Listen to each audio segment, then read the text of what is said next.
Hallelujah. ನಮ್ಮ ಕರ್ತನಾದ ಯೇಸು ಕ್ರಿಸ್ತನ ನಾಮದಲ್ಲಿ ನಿಮ್ಮೆಲ್ಲರಿಗೂ ಶುಭಗಳು. Good morning. ಬೆಳಗಾಯ್ತು ಪ್ರಿಯರೇ. ಯೇಸುವಿನ ಮಾತುಗಳನ್ನು ಕೇಳೋಣ ಬನ್ನಿರಿ. ದೇವರೊಂದಿಗೆ ಸಂಭಾಷಿಸಿಕೊಳ್ಳುವುದು, ದೇವರ ಸ್ವರ ಕೇಳುವಂಥದ್ದು ನಮಗೆ ಎಷ್ಟೋ ಮೇಲು. ಪ್ರಾರ್ಥನೆ. ಪರಿಶುದ್ಧ ದೇವರೇ, ನಿಮಗೆ ವಂದನೆಗಳು.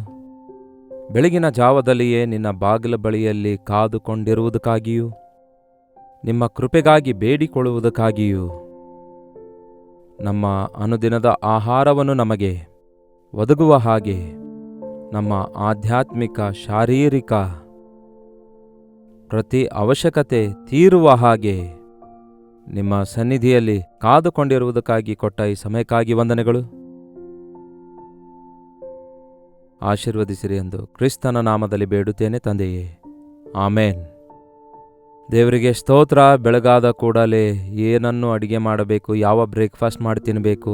ಪಾಪ, ಕೆಲವು ಸಿಸ್ಟರ್ಸ್ ಬೆಳಗ್ಗೆ ಎದ್ದ ತಕ್ಷಣವೇ ಮಕ್ಕಳಿಗೆ ಫುಡ್ ತಯಾರು ಮಾಡಬೇಕು, ಮನೆ ಯಜಮಾನರಿಗೆ ಕ್ಯಾರೇಜ್ ತಯಾರು ಮಾಡಬೇಕು. ಅದಕ್ಕಾಗಿ ಅಡುಗೆ ಮನೆಯೊಳಗೆ ಹೋಗ್ತಾರಲ್ಲವೇ. ಆದರೆ ಬೆಳಗ್ಗೆ ಎದ್ದು 1 ಗಂಟೆ ಮುಂಚೆಯೇ ಎದ್ದು ಪ್ರಾರ್ಥನೆ ಮಾಡಿಕೊಂಡು ಆಮೇಲೆ ಕೆಲಸ ಪ್ರಾರಂಭಿಸಿರಿ. ಆಗ ನೀವು ಮಾಡುವ ಕೆಲಸವೆಲ್ಲ ಸಫಲವಾಗುತ್ತೆ. ಈ ಉದಯವೇ ಅವಸರದಲ್ಲಿರ್ತಾರೆ ಬಹಳಷ್ಟು ಜನ, ಆಫೀಸ್ ಹೋಗುವುದಕ್ಕಾಗಿ, ಸಕಲ ವಿಧವಾದ ಕೆಲಸ ಕಾರ್ಯ ಮಾಡುವುದಕ್ಕಾಗಿ.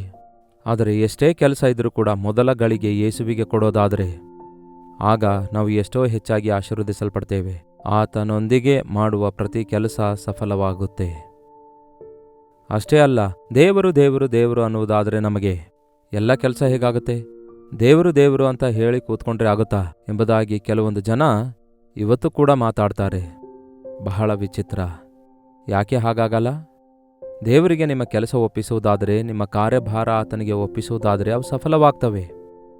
ನಿಮ್ಮಿಂದ ಆಗದ ಕೆಲಸ ಆತನು ಮಾಡಿ ಮುಗಿಸುತ್ತಾನೆ. ನಿಮಗಿಂತಲೂ ದೊಡ್ಡ ದೇವರು, ಶ್ರೇಷ್ಠನಾದ ದೇವರು, ನನಗೆ ಅಸಾಧ್ಯವಾದದ್ದು ಯಾವುದು ಎಂದು ಹೇಳಿದ ದೇವರಾಗಿದ್ದಾರೆ. ಆದರೆ ನೀವು ಯಾವಾಗಲೂ ನನ್ನ ಕೆಲಸ ನಾನೇ ಮಾಡ್ಕೊಳ್ತೇನೆ, ನನ್ನ ಸಂಪಾದನೆ ನಾನೇ ಮಾಡಿಕೊಳ್ತೇನೆ ಎಂದು ಹೇಳಿ ರಾತ್ರಿ ಹಗಲು ಪ್ರಯಾಸ ಪಡ್ತಿದ್ದೀರೇ ಹೊರತು, ನಿಮ್ಮನ್ನು ಪ್ರೀತಿಸಿ ನಿಮಗಿರುವ ಪ್ರತಿ ಅವಶ್ಯಕತೆ ತೀರಿಸುವಂತಹ ಕರ್ತನು ಇದ್ದಾನೆ ಎಂಬುದಾಗಿ ಗುರುತಿಸುತ್ತಾ ಇಲ್ಲ, ವಿಶ್ವಾಸ ಇಡ್ತಾ ಇಲ್ಲ. ಪ್ರತಿಯೊಂದಕ್ಕೂ ಭಯಪಡುವವರಾಗಿರ್ತಾ ಇದ್ದೀರೇ ಹೊರತು, ನಿಮ್ಮನ್ನು ಸೃಷ್ಟಿಸಿರುವ ಸೃಷ್ಟಿಕರ್ತನ ಮುಂದೆ ನಿಲ್ಲುವುದಕ್ಕಾಗಿ, ಆತನ ಮಾತು ಕೇಳಿ ನಡುಗುತ್ತಾ ಆತನ ಚಿತ್ತದಲ್ಲಿ ಮುಂದೆ ಸಾಗುವುದಕ್ಕಾಗಿ, ಆತನಲ್ಲಿ ಆನಂದಿಸುವುದಕ್ಕಾಗಿ ನೀವು ಆಶಿಸುತ್ತಾ ಇಲ್ಲ. ಕ್ರಿಸ್ತನನ್ನು ಬಿಟ್ಟು ಬೇರೆ ಎಲ್ಲೋ ಏನೋ ಸಿಗುತ್ತೆ ಅಂದುಕೊಳ್ತಾರಲ್ಲವೇ ಕೆಲವರು. ಅದೇ ನಮ್ಮ ಅಜ್ಞಾನ. ಒಮ್ಮೆ ರೋಮಪುರದವರಿಗೆ ಬರೆದ ಪತ್ರಿಕೆ 8ನೇ ಅಧ್ಯಾಯ 31ನೇ ವಚನ ಓದುತ್ತೇನೆ ಕೇಳಿ. ಹಾಗಾದರೆ ಈ ವಿಷಯಗಳಲ್ಲಿ ಏನು ಹೇಳೋಣ? ಏನಂತೆ? ಹಾಗಾದರೆ ಈ ವಿಷಯಗಳಲ್ಲಿ ಏನು ಹೇಳೋಣ? ದೇವರು ನಮ್ಮ ಸಂಗಡ ಇದ್ದರೆ ನಮ್ಮನ್ನು ಎದುರಿಸುವವರು ಯಾರು? ನೀವು ದೇವರ ಪಕ್ಷದಲ್ಲಿರೋದಾದರೆ, ದೇವರು ನಿಮ್ಮ ಪಕ್ಷದಲ್ಲಿರೋದಾದರೆ, ನಿಮಗಿನ್ನು ವಿರೋಧಿಗಳೇ ಇರೋದಿಲ್ಲ, ನಿಮಗಿನ್ನು ಕಾಂಪಿಟೇಟರ್ಸೇ ಇರೋದಿಲ್ಲ. ನೀವು ಬೇರೆಯವರೊಂದಿಗೆ ಹೋರಾಡುವ ಅವಶ್ಯಕತೆ ಇರಲ್ಲ, ನೀವು ಬೇರೆಯವರೊಂದಿಗೆ ಹೋಲಿಸಿಕೊಳ್ಳುವ ಅವಶ್ಯಕತೆ ಇಲ್ಲ. ದೇವರು ನಿಮ್ಮ ಪಕ್ಷದಲ್ಲಿದ್ದಾರೆ. ನಿಮಗೆ ಬೇಕಾದವುಗಳನ್ನೆಲ್ಲ ಆತನು ಮೇಲಿಂದ ಮೇಲೆ ಒದಗಿಸಿಕೊಡ್ತಾನೆ. ತನ್ನ ಸ್ವಂತ ಮಗನನ್ನು ಉಳಿಸಿಕೊಳ್ಳದೆ ಆತನನ್ನು ನಮ್ಮೆಲ್ಲರಿಗೋಸ್ಕರ ಒಪ್ಪಿಸಿಕೊಟ್ಟಾನಲ್ಲ.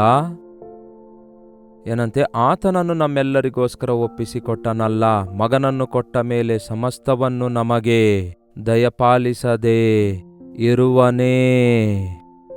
ದೇವರು ನಮ್ಮ ಪಕ್ಷದಲ್ಲಿದ್ದಾರೆ. ದೇವರು ತನ್ನ ಸ್ವಂತ ಮಗನನ್ನು ನಮಗೋಸ್ಕರ ಅರ್ಪಿಸಿಕೊಟ್ಟಿದ್ದಾರೆ. ಸ್ವಂತ ಮಗನನ್ನು, ಅದ್ವಿತೀಯ ಮಗನನ್ನು, ಏಕೈಕ ಮಗನನ್ನು ನಮಗೋಸ್ಕರ ಒಪ್ಪಿಸಿಕೊಡಲು ಹಿಂದೆ ಹೆಜ್ಜೆ ಹಾಕದ ದೇವರು ಆತನೊಂದಿಗೆ ಸಮಸ್ತವನ್ನು ನಿಮ್ಮಿಷ್ಟ, ಅದರೊಳಗಡೆ ಏನು ಬೇಕಾದರೂ ಸೇರಿಸಿಕೊಳ್ಳಿ, ನಮಗೆ ದಯಪಾಲಿಸದೆ ಇರುವನೇ ದಯಪಾಲಿಸ್ತಾರೆ. ನಂಬುವುದು ನಿಮ್ಮಿಂದ ಆಗುವುದಾದರೆ ನಂಬುವವರಿಂದ ಸಮಸ್ತವೂ ಸಾಧ್ಯ. ಕ್ರಿಸ್ತನನ್ನು ನಮಗೆ ಅನುಗ್ರಹಿಸಿದ್ದಾರೆ. ಕ್ರಿಸ್ತನಲ್ಲಿ ಬುದ್ಧಿ, ವಿಜ್ಞಾನ, ಸರ್ವ ಸಂಪತ್ತುಗಳು ಗುಪ್ತವಾಗಿವೆ. ಕ್ರಿಸ್ತನನ್ನು ಹೊಂದಿಕೊಂಡವರು ಧನ್ಯರು. ಕ್ರಿಸ್ತನನ್ನು ಹೊಂದಿದವರು ಸಮೃದ್ಧಿಯಾಗಿರ್ತಾರೆ. ಕ್ರಿಸ್ತನು ಸಮಸ್ತವನ್ನು ನಮಗೋಸ್ಕರ ಮಾಡುವ ಆತನಾಗಿದ್ದಾರೆ. ಏನು ತಿನ್ನೋಣ, ಏನು ಕುಡಿಯೋಣ, ಏನನ್ನು ಧರಿಸಿಕೊಳ್ಳೋಣ ಎಂಬುದಾಗಿ ಆಹಾರದ ಕುರಿತಾಗಿಯೂ ವಸ್ತ್ರಗಳ ಕುರಿತಾಗಿಯೂ ಚಿಂತಿಸಬೇಡಿರಿ. ಆಹಾರಕ್ಕಿಂತಲೂ ಪ್ರಾಣವೂ ವಸ್ತ್ರಕ್ಕಿಂತಲೂ ಶರೀರವೂ ಮುಖ್ಯವಾಗಿವೆ ಅಲ್ಲವೇ? ಶರೀರವನ್ನು ಕೊಟ್ಟಾತನು ಅದನ್ನು ಪೋಷಿಸುವುದಿಲ್ಲವೋ? ಆತ್ಮ ಕೊಟ್ಟಾತನು ಅದನ್ನು ಕಾಪಾಡುವುದಿಲ್ಲವೋ? ಆದನ ಇಸ್ರಾಯೇಲರನ್ನು ಐಗುಪ್ತ ದೇಶದಿಂದ ಬರಮಾಡಿದಾಗ 400 ವರ್ಷಗಳವರೆಗೂ ದಾಸತ್ವದೊಳಗೆ ಬಳಲಿ ಅದ್ಭುತ ಮಹತ್ಕಾರ್ಯಗಳನ್ನು ಮಾಡಿ ಅವರಿಗೆ ಬಿಡುಗಡೆ ಮಾಡಿ ಕೆಂಪು ಸಮುದ್ರವನ್ನು 2 ಭಾಗವನ್ನಾಗಿ ಮಾಡಿ ಕಾನಾನ ದೇಶಕ್ಕೆ, ಪರಮ ಕಾನಾನ ದೇಶಕ್ಕೆ, ವಾಗ್ದಾನ ಭೂಮಿಗೆ ಬರಮಾಡಿದಾಗ, ಅವರನ್ನು ಪ್ರವೇಶಪಡಿಸಿದಾಗ, ಆ 40 ವರ್ಷಗಳ ಅವರ ಪ್ರಯಾಣದಲ್ಲಿ ಯಾರು ಕೊಟ್ಟಿದ್ರು ಅವರಿಗೆ ಆಹಾರ, ಯಾರು ಒದಗಿಸಿಕೊಟ್ರು ಅಷ್ಟೊಂದು ದೊಡ್ಡ ಜನಸಮೂಹಕ್ಕೆ ಬೇಕಾದ ನೀರು? 6 ಲಕ್ಷ ಬರೀ ಕಾಲ್ಬಲ ಅಷ್ಟೇ ಅಂತೆ. ಅಂದರೆ ಯವನಸ್ಥರು ಮತ್ತೆ ವೃದ್ಧರು, ಸ್ತ್ರೀಯರು, ಮಕ್ಕಳು ಸೇರಿಸಿದರೆ ಹೆಚ್ಚು ಕಡಿಮೆ 20 ಲಕ್ಷಕ್ಕಿಂತಲೂ ಹೆಚ್ಚು ಮಂದಿ ಇರ್ತಾರೆ ಎಂಬುದಾಗಿ ಲೆಕ್ಕಿಸಲಾಗಿದೆ. 20 ಲಕ್ಷ ಜನರನ್ನು 40 ವರ್ಷಗಳವರೆಗೂ ಪೋಷಿಸಬೇಕಾದರೆ ನಮ್ಮಿಂದ ಆಗ್ತದಂತೀರಾ? ಹೋಗ್ಲಿ, ಸರ್ಕಾರದಿಂದ ಏನಾದರೂ ಆಗುತ್ತೋ? 2 ಮಕ್ಕಳನ್ನೇ ನಾವು ಸಾಕಿ ಬೆಳೆಸಿ ದೊಡ್ಡವರಾಗಿ ಮಾಡೋದಕ್ಕೆ ಶತವಿಧದ ಪ್ರಯತ್ನ ಮಾಡ್ತಿದ್ದೇವೆ. ಆದರೆ ದೇವರು ಅವರಿಗೆ ಯಾವುದೊಂದರ ಕಡಿಮೆ ಇಲ್ಲದಂತೆ ಅರಣ್ಯದಲ್ಲಿ, ಮರಳು ಕಾಡಿನ ಅರಣ್ಯ ಅಂದರೆ ಬಿಸಿಲಿನಿಂದ ಕೂಡಿದ ಸ್ಥಳ. ಅರಣ್ಯ ಅಂದರೆ ಭಯಂಕರವಾದ ಕತ್ತಲು. ಸಾಯಂಕಾಲ ಅನ್ನೋಷ್ಟೊತ್ತಿಗೆ, ರಾತ್ರಿ ಅನ್ನೋಷ್ಟೊತ್ತಿಗೆ ಗಾಢಾಂಧಕಾರವಾಗಿರುತ್ತೆ. ಕಣ್ಣು ಬಿಚ್ಚಿ ನೋಡಿದ್ರೂ ಕೂಡ ಏನೂ ಕಾಣಿಸುವುದಿಲ್ಲ. ಕ್ರೂರ ಮೃಗಗಳಿಂದ ತುಂಬಿಕೊಂಡಿರುವ, ವಿಷಭರಿತವಾದ ಪ್ರಾಣಿಗಳಿಂದ, ಹುಳುಗಳಿಂದ ತುಂಬಿಕೊಂಡಿರುವ ಪ್ರಾಂತ್ಯದಲ್ಲಿ ಯಾರಿಗೂ ಯಾವ ಅಪಾಯ ಇಲ್ಲದಂತೆ ಅವರ ಗುಣಗುಟ್ಟುವಿಕೆ ನಿಮಿತ್ತ ಸಂಹಾರಕನಿಂದ ಸಂಹರಿಸಲ್ಪಟ್ಟವರು ಕೆಲವರಿದ್ದಾರೆ. ಆದರೆ ದೇವರು ಅವರಿಗೆ ಹಸಿವೆಯಲ್ಲಿಡದಂತೆ ಅವರನ್ನು ನಡೆಸುತ್ತಾರೆ. ಒಮ್ಮೆ ನೋಡೋಣ ಬನ್ನಿ. ನೆಹೆಮೀಯನ ಪುಸ್ತಕ 9ನೇ ಅಧ್ಯಾಯ 19ನೇ ವಚನ ಓದುತ್ತೇನೆ ಕೇಳಿ. ನೀನು ಅವರನ್ನು ಅರಣ್ಯದಲ್ಲಿ ಕೈಬಿಡಲಿಲ್ಲ. ಹಗಲಿನಲ್ಲಿ ಅವರಿಗೆ ದಾರಿ ತೋರಿಸುತ್ತಿದ್ದ ಮೇಘಸ್ತಂಭವೂ, ರಾತ್ರಿ ವೇಳೆಯಲ್ಲಿ ಅವರು ನಡೆಯತಕ್ಕ ದಾರಿಯಲ್ಲಿ ಬೆಳಕು ಕೊಡುತ್ತಿದ್ದ ಅಗ್ನಿಸ್ತಂಭವೂ ಅವರನ್ನು ಬಿಟ್ಟು ಹೋಗಲಿಲ್ಲ. ಅಗ್ನಿಸ್ತಂಭವಾಗಿ ದೇವರಿದ್ರಂತೆ. ಏನಂತೆ? ಆ ಅಗ್ನಿಸ್ತಂಭವು ಅವರನ್ನು ಬಿಟ್ಟು ಹೋಗಲಿಲ್ಲ. ಹಗಲಲ್ಲೆಲ್ಲ ಮೇಘಸ್ತಂಭ ಇತ್ತಂತೆ.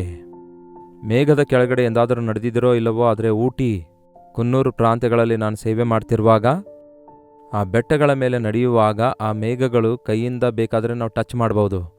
ಆ ಮೇಘಗಳು ಬೀಸುತ್ತಾ ದಾಟಿ ಹೋಗ್ತಿರುವಾಗ ತಣ್ಣಗಿರುವ ಕೂಲಾಗಿ ಎಸಿ ಥರ ಕೆಲಸ ಮಾಡ್ತಿದ್ವು.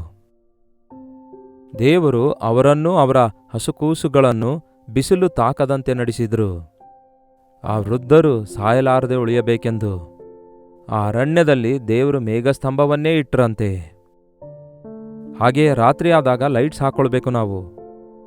ಆದರೆ ರಾತ್ರಿಯಲ್ಲಿ ಅವರಿಗೆ ಅಗ್ನಿಸ್ತಂಭವನ್ನಿಟ್ಟಿದ್ರು, ಒಂದು ದೊಡ್ಡ ದಿವಟಿಯಂತೆ ಆ ದಿನದಲ್ಲಿ ಬೆಳಕು ಕೊಡುವುದಕ್ಕಾಗಿ. ನನಗೆ ಅದೇ ದಿನಗಳು ನೆನಪಾಗ್ತವೆ. ನೀಲಗಿರಿ ಬೆಟ್ಟಗಳಲ್ಲಿ ನಾನು ಬೆಟ್ಟ ಹತ್ತಿ ಸೇವೆಗೆ ಹೋದಾಗ ಒಂದು ಗ್ಯಾಸ್ ಲೈಟ್ ಹಿಡ್ಕೊಂಡು ಹೋಗ್ತಿದ್ದೆವು. ಒಂದೊಂದು ಸಾರಿ ಆ ಗ್ಯಾಸ್ ಲೈಟು ರಿಪೇರಿಗೆ ಬಂದಾಗ ಆ ಮ್ಯಾಂಟಲ್ ಬಿದ್ದೋಗ ಕತ್ತಲಾಗ್ತಿತ್ತು. ಅಲ್ಲಿದ್ದಂತಹ ಪಪ್ಪಾಯಿ ಬೆಂಡನ್ನು ತೆಗೆದುಕೊಂಡು ಅದರೊಳಗಡೆ ಕೆರೋಸಿನ್ ಆಯಿಲನ್ನು ಅದರೊಳಗಡೆ ಹಾಕಿ ಒಂದು ಸಣ್ಣ ಬಟ್ಟೆಯ ತುಂಡು ಅದರೊಳಗಡೆ ಇಟ್ಟು ದೀಪದ ಹಾಗೆ ಕೆಲಸ ಮಾಡುವಂತೆ ಮಾಡ್ತಿದ್ದೆವು. ಕಾಲ್ನಡಿಗೆಯ ದಾರಿಯಲ್ಲಿ ನಾವು ಹೆಜ್ಜೆಯ ಮೇಲೆ ಹೆಜ್ಜೆ ಇಟ್ಟು ಆ ಬೆಟ್ಟ ಗುಡ್ಡಗಳಲ್ಲಿ ನಡ್ಕೊಂಡು ಹೋಗ್ತಿದ್ದೆವು. ಅಂತಹ ಕಷ್ಟ ಇಲ್ಲದಂತೆ ಒಂದು ದೊಡ್ಡ ಅಗ್ನಿಸ್ತಂಭ ಆ ಇಸ್ರಾಯೇಲರಿರುವ ಪಾಳವೆಲ್ಲ ಬೆಳಕು ಹರಡುವಂತೆ ಮಾಡಿತು. ಅಷ್ಟು ಮಾತ್ರವಲ್ಲ, 40 ವರ್ಷಗಳವರೆಗೂ ದೇವರು ಅವರಿಗೆ ಏನು ಕೊಡುತ್ತೇನೆಂದು ಹೇಳಿದರೂ ಅದನ್ನು ಕೊಡಲಾರದೇ ಇರಲಿಲ್ಲ. ಮನ್ನವನ್ನು ಹಿಂದೆಗೆಯಲಿಲ್ಲ. ಕಂಟಿನ್ಯೂಸ್ ಆಗಿ ಬೆಳಗಿನ ಜಾವದಲ್ಲಿ ಆಕಾಶದೊಳಗಡೆಯಿಂದ ಮನ್ನ ಸುರಿಯಲ್ಪಡುತ್ತಲೇ ಇತ್ತು. ಅದು ರುಚಿಕರವಾಗಿತ್ತು. ಆ ಮನ್ನಕ್ಕೆ ಇದೇನು ಎಂಬ ಹೆಸರಿಡ್ತಾರೆ ಇಸ್ರಾಯೇಲರು. ಆ ನಂತರ ಅವರು ದೂರುತ್ತಾರೆ, ಗುಣಗುಟ್ಟುತ್ತಾರೆ. ಆದರೆ ಆ ಮೇಲಿನಿಂದ ಇಳಿದು ಬಂದ ಆಹಾರವನ್ನು ಅವರು ಭುಜಿಸುತ್ತಾ, ಯೋಚನೆ ಮಾಡಿ ಪ್ರಿಯರೇ, 40 ವರ್ಷಗಳವರೆಗೂ ಅವರಿಗೆ ಕೊಡ್ತೇನೆಂದಿರುವ ಆಹಾರವನ್ನು ಅವರು ವಿಧಿಯರಾದರೂ ಅವಿಧಿಯರಾದರೂ, ಒಳಗಾದರೂ ಒಳಗಾಗದೇ ಇದ್ದರು, ದೇವರು ತನ್ನ ಕೃಪೆಯನ್ನು ಅವರಿಂದ ದೂರ ಮಾಡಲಿಲ್ಲ. ಅವರು ದಾಹ ಅಂದಾಗ ಬಂಡೆಯೊಳಗಿಂದ ನೀರನ್ನು ಬರಮಾಡಿ ಅವರ ದಾಹವನ್ನು ತೀರಿಸಿದ್ದಾರೆ. ಅವರು ಅಷ್ಟೊಂದು ದೂರ ಅಷ್ಟೊಂದು ವರ್ಷಗಳವರೆಗೂ ನಡೆದರೂ ಕೂಡ, ನಿಜವಾಗ್ಲೂ ಹೇಳಬೇಕಾದ್ರೆ ಅರಣ್ಯದಲ್ಲಿ ಯಾವುದೊಂದು ಕಡಿಮೆಯಾಗದಂತೆ 40 ವರ್ಷಗಳವರೆಗೂ ಅವರನ್ನು ಪೋಷಿಸಿದರು. ಅವರಿಗೆ ಯಾವ ಕೊರತೆ ಇರಲಿಲ್ಲ. ಅವರ ಬಟ್ಟೆಗಳು ಜೀರ್ಣವಾಗಲಿಲ್ಲ, ಕಾಲುಗಳು ಬಾತು ಹೋಗಲಿಲ್ಲ, ಅವರ ಚಪ್ಪಲಿಗಳು ಕಡಿದು ಹೋಗಲಿಲ್ಲ. 40 ವರ್ಷಗಳವರೆಗೂ ಅವರನ್ನು ಕಾಪಾಡಿದರು. ನಿಮ್ಮಲ್ಲಿ ಕೆಲವರು 40 ವರ್ಷ, 50 ವರ್ಷ, ನನ್ನ ಹಾಗೆ 70 ವರ್ಷ ದಾಟಿದವರಿರಬಹುದು. ದೇವರು ಕಾಪಾಡುತ್ತಲೇ ಇದ್ದಾರಲ್ಲವೇ? ಯಾವುದರ ಕೊರತೆ ಇಲ್ಲದಂತೆ ತಿನ್ನುವುದಕ್ಕಾಗಿ ಬೇಕಾದ ಆಹಾರ, ಧರಿಸುವುದಕ್ಕಾಗಿ ಬೇಕಾದ ವಸ್ತ್ರ, ನಿವಾಸಿಸುವುದಕ್ಕಾಗಿ ಒಂದು ನೆಲೆಯ ಸ್ಥಳ, ಮಕ್ಕಳನ್ನು ಪೋಷಿಸಿಕೊಳ್ಳುವುದಕ್ಕಾಗಿ ಬೇಕಾದ ಕೃಪೆ. ನೋಡಿ ಎಷ್ಟು ಉಪಕಾರ ಮಾಡ್ತಿದ್ದಾರೆ ದೇವರು ನಿಮಗೆ. ನೋಡಿ, ಮತ್ತೊಂದು ಹೊಸ ವರ್ಷದೊಳಗೆ ಪ್ರವೇಶಿಸಿ ಮುಂದಕ್ಕೆ ಸಾಗುತ್ತಿರುವ ನಾವು, ನೀವು ಹುಟ್ಟಿದಂದಿನಿಂದ ಇಂದಿನವರೆಗೂ ದೇವರು ನಿಮ್ಮನ್ನು ಪೋಷಿಸುತ್ತಿದ್ದಾರೆ, ಸಂರಕ್ಷಿಸುತ್ತಿದ್ದಾರೆ, ಕಾಪಾಡುತ್ತಿದ್ದಾರೆ, ಇಂಥ ದೊಡ್ಡ ರಕ್ಷಣೆ ಕೊಟ್ಟಿದ್ದಾರೆ ಎಂಬ ಕೃತಜ್ಞತೆ ನಿಮಗೆ ಇದೆಯಾ? ಇಲ್ಲವೇ ಇಸ್ರಾಯೇಲರ ಹಾಗೆ ತಿನ್ನುತ್ತಲೇ, ದೇವರ ಮೇಲುಗಳನ್ನು ಅನುಭವಿಸುತ್ತಲೇ, ಆತನ ಮೇಲುಗಳನ್ನು ಮೇಲಿಂದ ಮೇಲೆ ಮರೆತು ಹೋಗಿ ನನಗೆ ಅದು ಇಲ್ಲ ಇದು ಇಲ್ಲ ಎಂದು ಅಳ್ತಾ ಕೂತ್ಕೊಳ್ಳುವವರಾಗಿದ್ದೀರಾ? ಈ ನೂತನ ವರ್ಷದಲ್ಲಿ ನಿಮಗೆ ಏನೆಲ್ಲ ಇಲ್ಲವೋ ಅವುಗಳಿಗಾಗಿ ಅಳಬೇಡಿರಿ. ಅರ್ಥ ಆಯ್ತಾ? ನಿಮಗೆ ಇಲ್ಲದವುಗಳಿಗಾಗಿ ಅಳಬೇಡಿರಿ, ನಿಮಗಿರುವವುಗಳಿಗಾಗಿ ಸಂತೋಷ ಪಡೆಯಿರಿ. ಸಾಧ್ಯವಾದರೆ ಇಲ್ಲದಿರುವುದನ್ನು ಕೂಡ ದೇವರು ನಿಮಗೆ ಕೊಡ್ತಾರೆ. ನನಗೇನು ಕೊಟ್ಟಿದ್ದಾರೆ ದೇವರು ಎಂಬುದಾಗಿ ಯಾವತ್ತೂ ಕೂಡ ಕೋಪದಿಂದಾಗಲಿ ಬಾಧೆಯಿಂದಾಗಲಿ ನಿಮ್ಮ ಬಾಯಿಂದ ಆ ಮಾತು ಬರಗೊಡಿಸಬೇಡಿ. ಆತನಿಗೆ ಎಷ್ಟೋ ಉಪಕಾರಗಳನ್ನು ಮಾಡಿದ್ದಾನೆ, ಇನ್ನೂ ಮಾಡುತ್ತಲೇ ಇದ್ದಾನೆ. ಆತನ ರಿಸೋರ್ಸಸ್ಗಳು ಮುಗಿದೋಗಲ್ಲ. ಆತನು ನಮಗೋಸ್ಕರ ಕೂಡಿಟ್ಟಿರುವಂತಹ ನಿಧಿಗಳಿಗೆ ಅಂತ್ಯವೇ ಇಲ್ಲ. ನಮ್ಮನ್ನು ಪ್ರೀತಿಸಿ ತನ್ನ ಸ್ವಂತ ಮಗನನ್ನೇ ಪ್ರಾಣ ಅರ್ಪಿಸಿಕೊಡಲು ಕೊಟ್ಟಂತಹ ದೇವರು ಆತನೊಂದಿಗೆ ನಮಗೆ ಸಮಸ್ತವನ್ನೂ ನಮಗೆ ಯಾಕೆ ದಯಪಾಲಿಸೋದಿಲ್ಲ? ದಯಪಾಲಿಸ್ತಾರೆ. ನಿಮಗೇನು ಬೇಕಾಗಿದೆಯೋ ಕೇಳ್ರಿ, ಬೇಡಿಕೊಳ್ಳಿರಿ, ನಿಮಗೆ ದೊರೆಯುವುದು ಎಂದು ಯೇಸು ಹೇಳಿದಾರಲ್ಲವೇ? ನನ್ನ ನಾಮದಲ್ಲಿ ನೀವೇನೇ ಬೇಡಿಕೊಂಡರೂ ಕೊಡ್ತೇನೆ ಎಂದು ಯೇಸು ವಾಗ್ದಾನ ಮಾಡಿದಾರಲ್ಲವೇ? ನಂಬಿಕೆಯಿಂದ ಬೇಡಿಕೊಳ್ಳ್ರಿ. ಜ್ಞಾನ ಕಡಿಮೆಯಾಗಿದ್ರೆ ಬೇಡಿಕೊಳ್ಳ್ರಿ. ನಿಮ್ಮ ಆಪತ್ತಿನಲ್ಲಿ ನನಗೆ ಮೊರೆ ಇಡಿರಿ. ನಿಮ್ಮ ಸಮಸ್ಯೆಗಳಲ್ಲಿ ನನಗೆ ಪ್ರಾರ್ಥಿಸಿರಿ, ನಾನು ನಿಮ್ಮನ್ನು ಬಿಡಿಸುತ್ತೇನೆ. ನಿಮ್ಮ ಅಯೋಮಯದ ಪರಿಸ್ಥಿತಿಯಲ್ಲಿ ನನಗೆ ಮೊರೆ ಇಡಿರಿ. ಗೂಢಾರ್ಥಗಳನ್ನು ನಾನು ನಿಮಗೆ ಬಯಲ್ಪಡಿಸ್ತೇನೆಂದಿದ್ದಾರಲ್ಲವೇ? ಅದಕ್ಕೆ ಬೈಬಲ್ ಓದಿರಿ. ದೇವರ ಪ್ರೀತಿ ನಮ್ಮ ವಿಷಯದಲ್ಲಿ ಎಷ್ಟು ವಿಸ್ತಾರವಾಗಿದೆ ಎಂದು, ದೇವರು ನಮಗೆ ಕೊಟ್ಟ ಮಾತುಗಳು ಎಷ್ಟು ಶ್ರೇಷ್ಠವಾಗಿವೆ ಎಂದು, ನಾವು ಕುಗ್ಗಿ ಹೋಗದಂತೆ, ನಾವು ನಿಂತು ಹೋಗದಂತೆ, ದಿಗುಲುಪಟ್ಟು ನಾವು ಅಳ್ತಾ ಕೂತ್ಕೊಳ್ಳಲಾರದಂತೆ ಆತನ ವಾಗ್ದಾನಗಳನ್ನು ಹಿಡಿದುಕೊಳ್ಳುವುದಾದರೆ ಅವುಗಳ ನೆರವೇರುವಿಕೆ ನಮ್ಮ ಜೀವಿತದಲ್ಲಿ ಕಾಣಬಲ್ಲೆವು. 2026ನೇ ವರ್ಷದಲ್ಲಿ ನಿಮ್ಮ ಜೀವಿತದಲ್ಲಿ ಒಂದು ಸಮೃದ್ಧಿಕರವಾದ ವರ್ಷವಾಗಿರುವ ಹಾಗೆ, ಕರ್ತನೊಂದಿಗೆ ನಡೆಯುತ್ತಾ ಕ್ರಿಸ್ತನನ್ನು ಹೊಂದಿದವರಾಗಿ ಮೇಲಿಂದ ಮೇಲೆ ನಿಮಗೇನೆಲ್ಲ ಬೇಕಾಗಿದೆಯೋ ಅದನ್ನು ಆತನು ಕೊಡುವ ಹಾಗೆ. ಅಂದರೆ ನಿಮ್ಗೆ ಅನಾರೋಗ್ಯ ಬೇಕೋ? ಆತನೇ ಘನವೈದ್ಯನು. ನಿಮಗೆ ಕೊರತೆ ಇದೆಯಾ? ಆತನೇ ಸಮೃದ್ಧಿಯನ್ನು ಒದಗಿಸುತ್ತಾನೆ. ನಿಮಗೆ ಭಯ ಇದೆಯಾ? ಆತನು ನಿಮ್ಮನ್ನು ಕೈ ಹಿಡಿದು ನಡೆಸುವ ಆತನಾಗಿದ್ದಾನೆ. ನಿಮಗೆ ದಿಗುಲಿದೆಯಾ? ನಿಮ್ಮನ್ನು ಆಧರಿಸುವ ಆತನಾಗಿದ್ದಾನೆ. ನಿಮಗೆ ದುಃಖ ಇದೆಯಾ? ನಿಮ್ಮ ಕಣ್ಣೀರು ಒರೆಸುವ ಆತನಾಗಿದ್ದಾನೆ. ನಿಮಗೆ ಹಸುವೆ ಇದೆಯಾ? ನಿಮ್ಮನ್ನು ಪೋಷಿಸುವ ಆತನಾಗಿದ್ದಾನೆ. ನಿಮಗೆ ದಾಹವಿದೆಯಾ? ಆತನು ಇನ್ನೆಂದಿಗೂ ದಾಹವಾಗದ ಜೀವಜಲವನ್ನು ಕೊಡ್ತಾನೆ. ಇಂತಹ ದೊಡ್ಡ ದೇವರು ನಮ್ಮ ಯೇಸು ಆಗಿರುವಾಗ ಆತನಿಗೆ ಹೇಳಿಕೊಳ್ಳಲಾರದಂತೆ, ಆತನಿಗೆ ಬೇಡಿಕೊಳ್ಳಲಾರದಂತೆ ನೀವೇ ಏನೋ ಮಾಡಬೇಕು ಅಂದುಕೊಳ್ತಾ ಇದ್ದೀರಿ ಹೊರತು, ಪ್ರತಿ ಉದಯದಲ್ಲಿ ಕರ್ತನ ಕೃಪೆಗಾಗಿ ಬೇಡಿಕೊಳ್ಳಿರಿ. ದಿನವೆಲ್ಲ ದೇವರ ಸಹಾಯಕ್ಕಾಗಿ ಕೋರಿಕೊಳ್ಳಿರಿ. ಸಂತೋಷದಿಂದ ತೃಪ್ತಿಯಿಂದ ಜೀವಿಸಿ. ಆಗ ನಿಮ್ಮ ವಿಷಯದಲ್ಲಿ ದೇವರು ಹಾಕಿರುವ ತನ್ನ ಪ್ರಣಾಳಿಕೆಗಳನ್ನು ನೆರವೇರಿಸುತ್ತಾರೆ.